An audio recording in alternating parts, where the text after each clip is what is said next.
Mark 5. They went across the lake to the region of the Gerasenes. When Jesus got out of the boat, a man with an impure spirit came from the tombs to meet him. This man lived in the tombs, and no one could bind him any more, not even with a chain, for he had often been chained hand and foot, but he tore the chains apart and broke the irons on his feet. No one was strong enough to subdue him. Night and day among the tombs and in the hills he would cry out and cut himself with stones. When he saw Jesus from a distance, he ran and fell on his knees in front of him.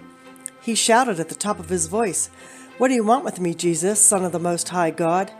In God's name, don't torture me." For Jesus had said to him, "Come out of this man, you impure spirit." Then Jesus asked him, "What is your name?" "My name is Legion," he replied, "for we are many." And he begged Jesus again and again not to send them out of the area.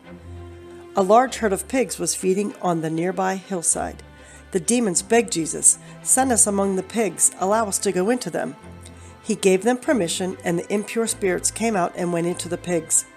The herd, about 2,000 in number, rushed down the steep bank into the lake and were drowned. Those tending the pigs ran off and reported this in the town and countryside, and the people went out to see what had happened. When they came to Jesus, they saw the man who had been possessed by the legion of demons sitting there, dressed and in his right mind, and they were afraid. Those who had seen it told the people what had happened to the demon-possessed man and told about the pigs as well. Then the people began to plead with Jesus to leave their region. As Jesus was getting into the boat, the man who had been demon-possessed begged to go with him. Jesus did not let him, but said, "Go home to your own people and tell them how much the Lord has done for you, and how he has had mercy on you."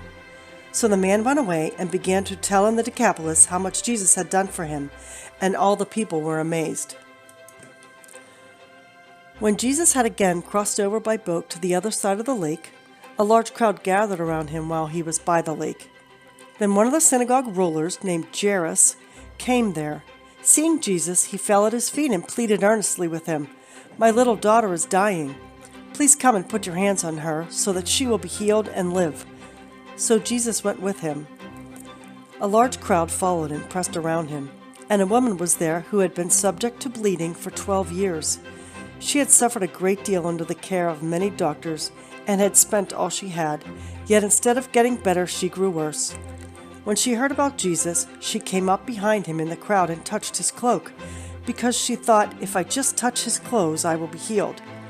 Immediately her bleeding stopped, and she felt in her body that she was freed from her suffering.